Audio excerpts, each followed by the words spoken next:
ବୃଦ୍ଧି ହେବ ବିଧବା ମହିଳା ଓ 60 ବର୍ଷରୁ ଉର୍ଦ୍ଧ୍ୱ ଭତ୍ତାଧିକାରୀ ଭତ୍ତା ଟଙ୍କା। ଏନେଇ ଖୁସି ଖବର ଦେଇଛନ୍ତି ମୁଖ୍ୟମନ୍ତ୍ରୀ ମୋହନ ମାଝୀ। ହଁ ଆଜ୍ଞା, ସବୁ ଅପେକ୍ଷାର ଅନ୍ତ ଘଟିଛି। 2025-26 ଆର୍ଥିକ ବର୍ଷ ଲାଗି ମୁଖ୍ୟମନ୍ତ୍ରୀ ମୋହନ ଚରଣ ମାଝୀ सोमवार विधानसभा पूर्णांग बजेट उपस्थापना करिसंती।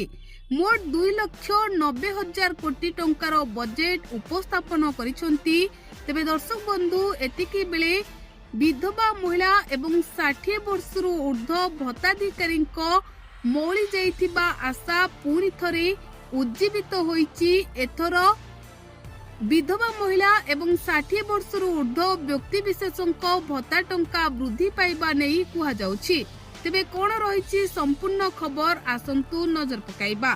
दर्शक बंधु 2025-26 आर्थिक वर्ष लागि मुख्यमंत्री मोहन चरण माझी सोमवार विधानसभा पूर्णांग बजेट उपस्थापना करिसंती, जेउथिरे कि गत वर्ष तुलन 12% अधिक बजेट रे मधुबाबू पेंशन योजना पाई 5,370 कोटी टंका व्यय बराद करा जायछि।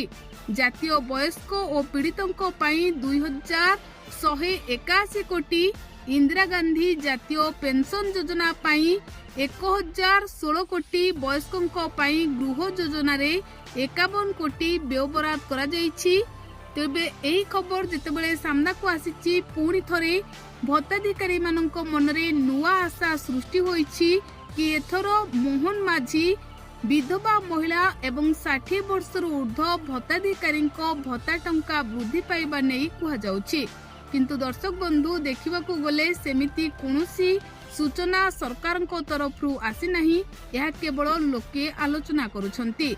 जेबे जदि विधवा भत्ता एवं 60 वर्षरू ऊर्ध्व व्यक्ति विशेषों भत्ता टंका वृद्धि हुए तेबे आपण माने केते खुशी हेबे आमको कमेंट रे लेखि निहाती जणांतु।